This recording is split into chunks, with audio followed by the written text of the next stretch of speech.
Olá, sejam bem-vindos ao Ribas Maia TV. Eu espero que vocês estejam todos muito bem. O nosso vídeo de hoje nós vamos falar de dois assuntos. Primeiro é a greve da Polícia Militar do Espírito Santo e segundo, como os europeus veem Donald Trump.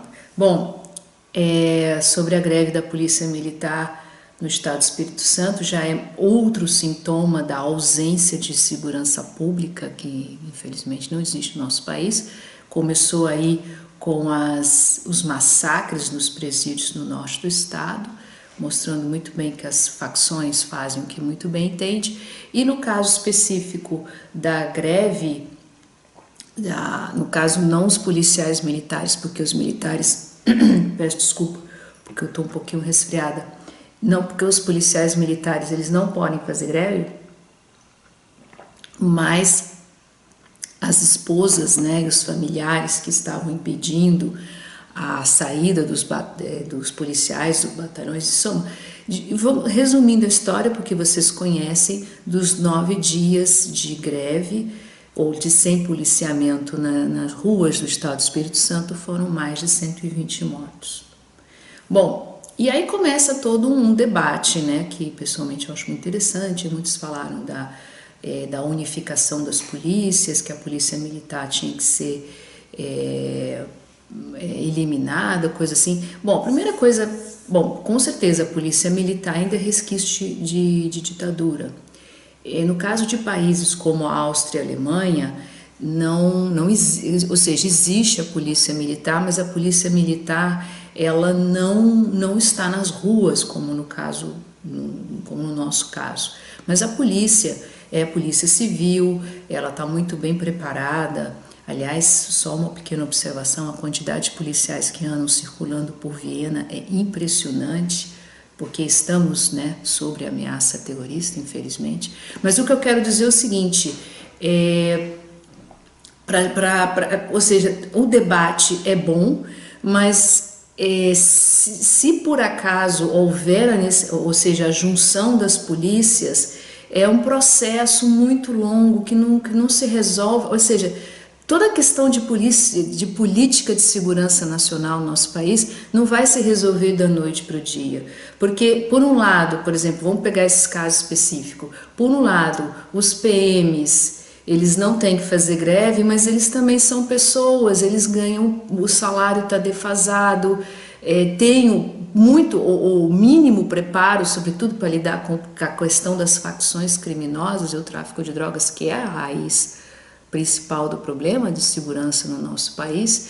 Então é todo um processo que não é resolvido de uma hora, da noite para o dia. E outra coisa que eu achei muito interessante, um dos textos que eu li da discussão, é que se o Estado do Espírito Santo aumenta o soldo do PM, isso corre o risco de se alastrar por todos os estados no Brasil, ou seja, é muito complicado e tensão absoluta voltando os olhos ao estado do Rio de Janeiro, aonde já os familiares da Polícia Militar já estão começando a se organizar. Inclusive eu estava lendo que já ali para o subúrbio carioca, botando muros, querendo impedir a saída dos policiais dos batalhões, ou seja, é muito complicado. Claro que o estado do Rio de Janeiro tem um problema pela sua grave situação econômica dos servidores, de modo geral, não terem recebido seus salários. Claro que aí existe toda aquela questão, né? Vem carnaval aí e tudo. Embora, vamos ser sinceros, a segurança, você não tem que ser segurança só para o carnaval, você tem que ter segurança para o ano inteiro. É muito complicado, é muito delicada.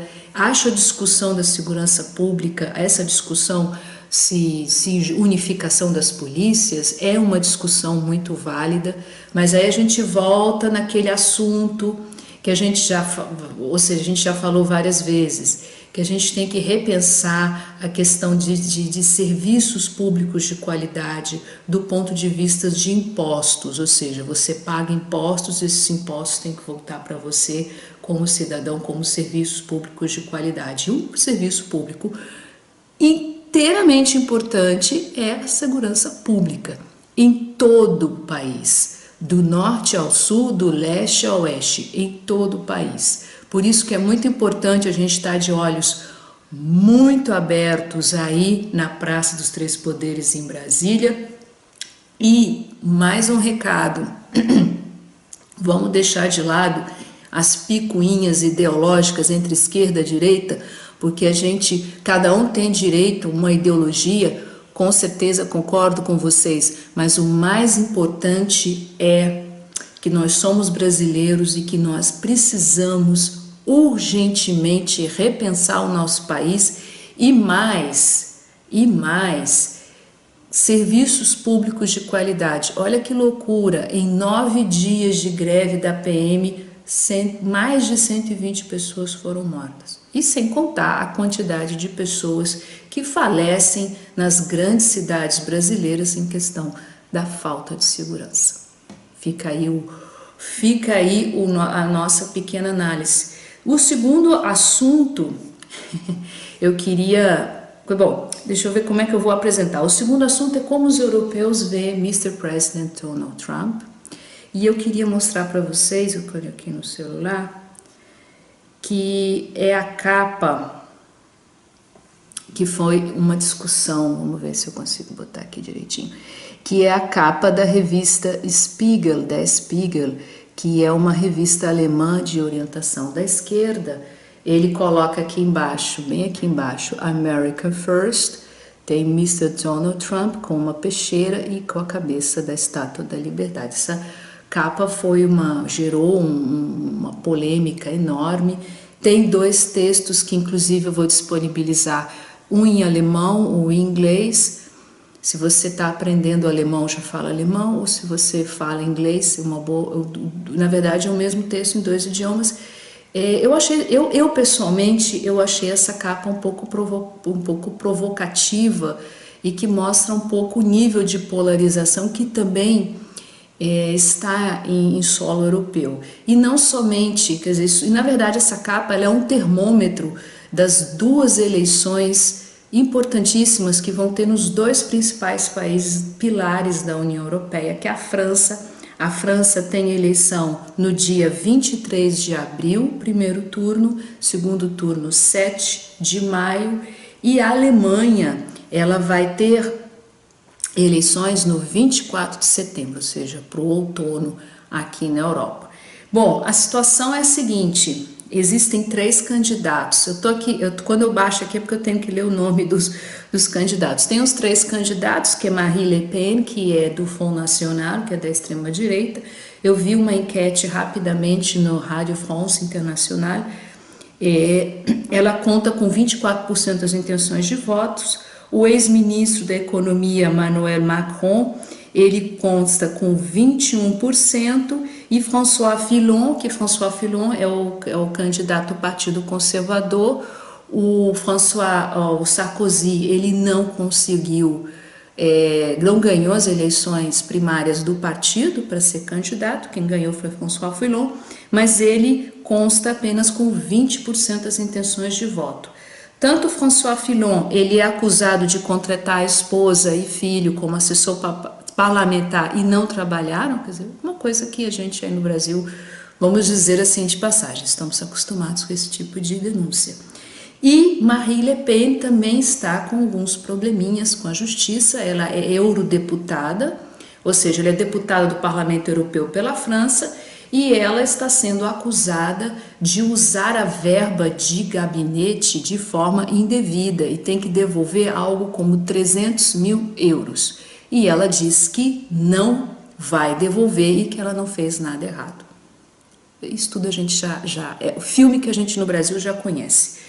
Vamos ver, né? As probabilidades é que ela passe sim para o segundo turno, que vai ser no 7 de maio, e aí vamos ver qual dos 2 candidatos, se é Emmanuel Macron ou François Fillon, qual dos 2 que vão passar para o segundo turno junto com Marine Le Pen. Bom, deixa eu falar a eleição na França, depois eu faço só a minha humilde análise. Bom, na Alemanha, no dia 24 de setembro, Angela Merkel, né, chanceler Angela Merkel, parte para o seu 4º mandato. houve aí uma briga interna, né? Porque na Alemanha existe, entre os líderes dos partidos do CSU, que é o Partido Conservador, que é o partido dela, sobretudo com o líder do estado da Baviera, que é, vamos dizer assim, mais linha dura em relação aos refugiados, e Angela Merkel, que vamos dizer assim, que ainda quer ajudar os refugiados. Então rola aí uma briga.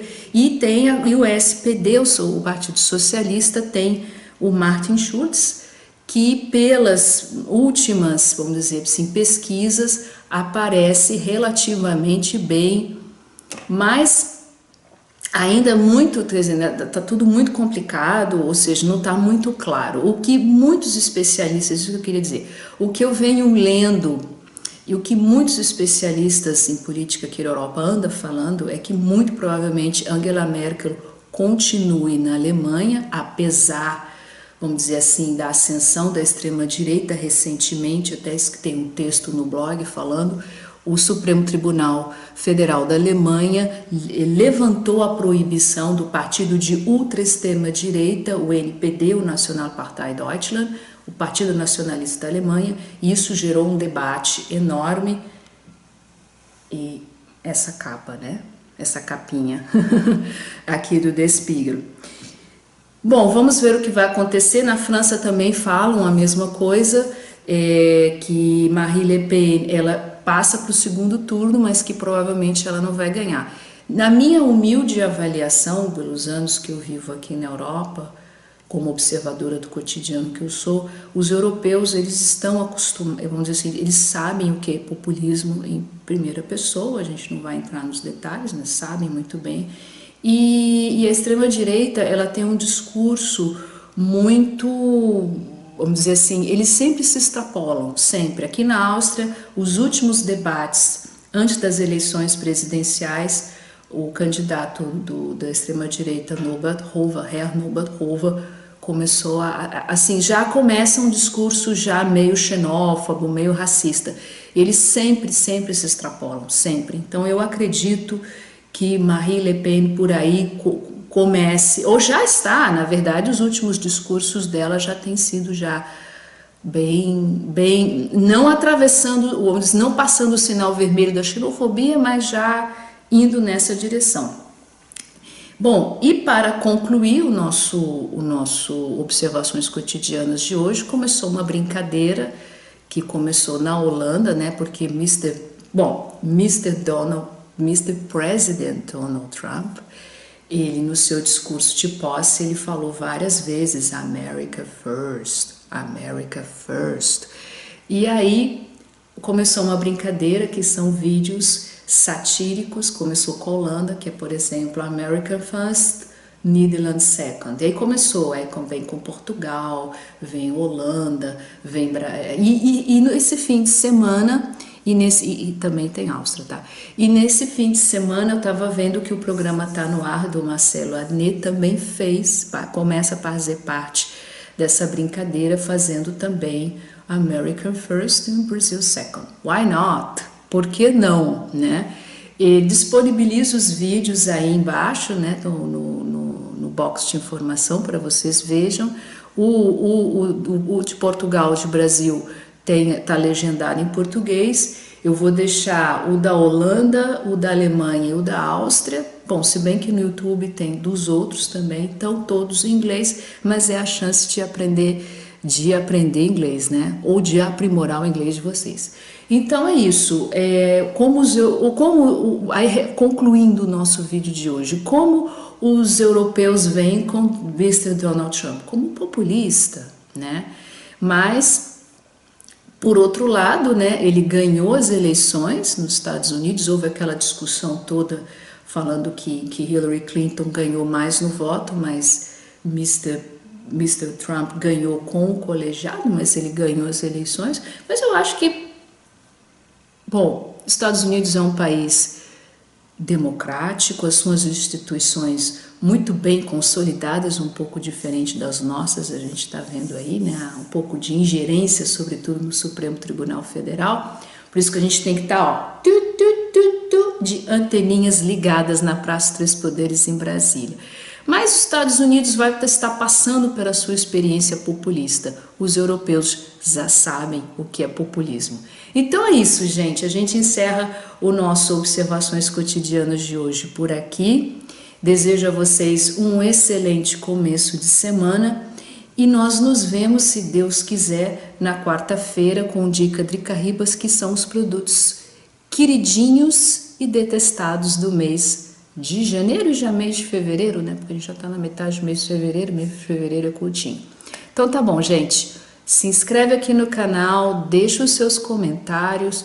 Se vocês tiverem alguma pergunta específica sobre política, política europeia, deixa aí embaixo que eu puder responder, responderei com muito carinho. Muito obrigada pela atenção, beijo, fui.